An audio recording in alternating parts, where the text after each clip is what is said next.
This is Andrew bringing you another Keyforge deck reveal and review. This one is going to be of an AOA deck. A good friend recently got some of these at a discount, and so here I am. I'm going to hide these come out this way, so I have to hide I think I saw Untamed there. Gotta hide those houses though, and this one is called Blandings, the Beekeeper of Sorcery. So I think I saw Untamed, so I'm going to guess that. And then maybe Dees and Logos. Hey, I got Logos, but no Dees. It is instead Mars. And crazy thing, these old ones, you can actually use the pull tab sometimes, so it'll work. Nice, alright. Let's see what we got. I've opened up a couple of these so far and not found anything really exciting, but you never know what you'll get. Okay, starting with a Binate Rupture. This is an action with Alpha that says when you play it, each player gains amber equal to the amber in their pool. So if you're ahead, it can be really nice. Ooh, Cutthroat Research factors pretty well with it. If your opponent's at 4, say, you get them to 8 and then steal 2. Cutthroat Research is an action with a bonus amber that steals 2 if your opponent has 8 or more amber. Really good in Worlds Collide with E-Die, but of course we don't have E-Die here. Hexbion is a 2-power AI with Destroyed, Archive Hexbion, and the top card of your deck. Pip Pip is a 2-power human scientist. This is after an enemy creature reaps, stun it. Poke is an action with bonus amber that says play, deal 1 damage to an enemy creature. If this damage destroys that creature, draw a card. Not very reliable, but hey, it gets you an amber. 2 of those, okay. Ooh, ZYX Researcher is a 2-power human scientist with play, archive the top card of your deck, or the top card of your discard pile. That's kind of a fun one because you can recur like a Binate Rupture or a Cutthroat Research into your archives if you think that's the right thing to do. Or just grab the top card of your deck. Nice, 2 of those. Pretty solid. Okay, Bouncing Death Quark is an action. When you play it, you destroy an enemy creature and a friendly creature, and you can repeat this effect as many times as you like, as long as it's possible to repeat the entire effect. It's been really nice having this back in Mass Mutation, and it was still a good card in AOA. 2 of those. Wow. Okay. And then we have a Sloppy Lab Work. This is an action with a bonus amber. When you play it, you archive a card and discard a card. Really nice. Oh, okay, and then the Curator is a creature, a 3-power human scientist that says friendly artifacts interplay ready. No artifacts in Logos though so far, so we'll have to see if we get anything that makes sense with this. Alright, let's see in Mars. We have a Carpet Flotsam. It's an action with a bonus amber. It says if there are no friendly creatures in play, deal 4 damage to each creature. Okay. Pretty solid. Oh, Mars First is good. It's an action with a bonus amber that says ready and use a friendly Mars creature. Yeah, this is a really nice card. Always happy to see that. Mind Warper is a 2-power Martian scientist with elusive. It has action, choose an enemy creature. It captures 1 from its own side. Yeah, nice amber control there.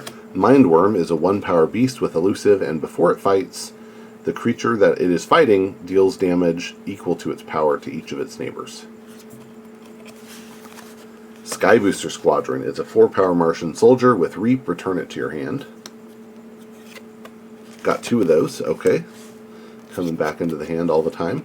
And then Xanthix Harvester is a 3-power beast that can't be used while it has a non-Mars neighbor. So you really want it to be in between your Mars cards, your other Mars creatures, but it has Reap gain 1. So really strong Amber Gen, as long as it's not next to non-Mars neighbors.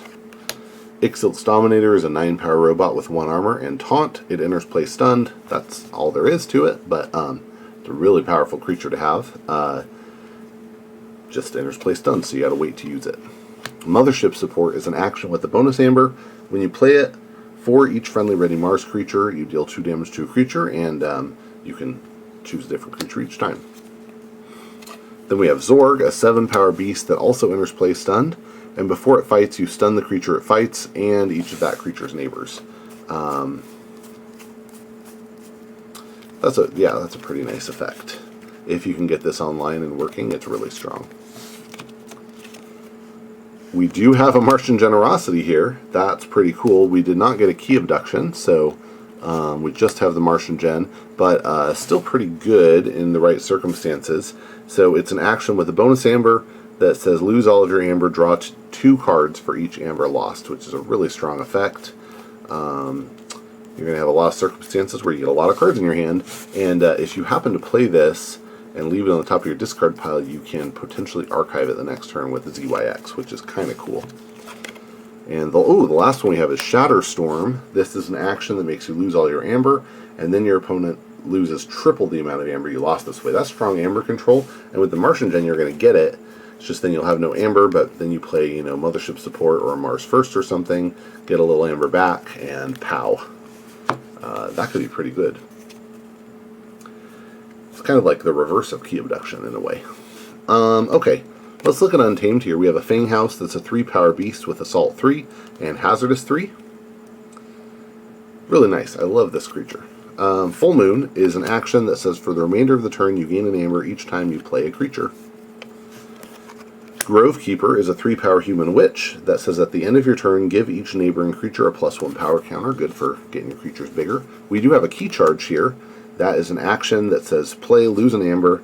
If you do, you may forge a key at current cost. So typically you're spending 7 in total to forge a key. If you have the full moon, that's a good way to generate amber on the turn you're leading up to playing it. If you just Martian Gen, you might have enough creatures in your hand to make the full moon really worthwhile. That could be pretty good, actually. That makes it kind of a 2-turn Genka combo. Marmos Worm is a 2-power beast that gets +1 power for each amber in your pool. Then we have Save the Pack. When you play it, you destroy each damaged creature and then gain a chain.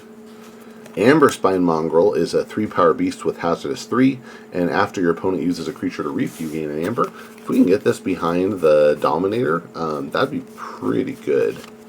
I'd be pretty happy about that. Ooh, we have a Chota. That's another way to forge instantly. That's pretty good. It's a 3-power human witch with play, lose an amber. If you do, you may forge a key at current cost. Fogbank is an action with a bonus amber that says your opponent can't use creatures to fight on their next turn. Another good way to protect maybe your Amber Spine Mongrel. We got Grasping Vines, which is an action with a bonus amber that says play, return up to 3 artifacts to their owner's hands. Ooh, Nepenthe Seed is great. Omni, sacrifice it, return a card from your discard pile to your hand. Good targets here would be the Chota or Key Charge, maybe the Amber Spine Mongrel, maybe the Full Moon in the right circumstances, the Shatterstorm or Martian Gen. And it could come into play ready if you have the Curator out. Although, I will just point out, it's the only artifact we've seen so far. We have 1 card left to see, and it's a Panpaka-Anga, which makes a lot of things bigger. It's a 5-power beast that says creatures to the right of it in the battle line get +2 power. So, all in all, there's some good stuff here. I mean, I could really imagine a turn where you Martian Gen, and then the next turn you like Full Moon, burn the Nepenthe Seed, Full Moon a second time, and forge 2 keys by playing a bunch of creatures. I could definitely imagine that.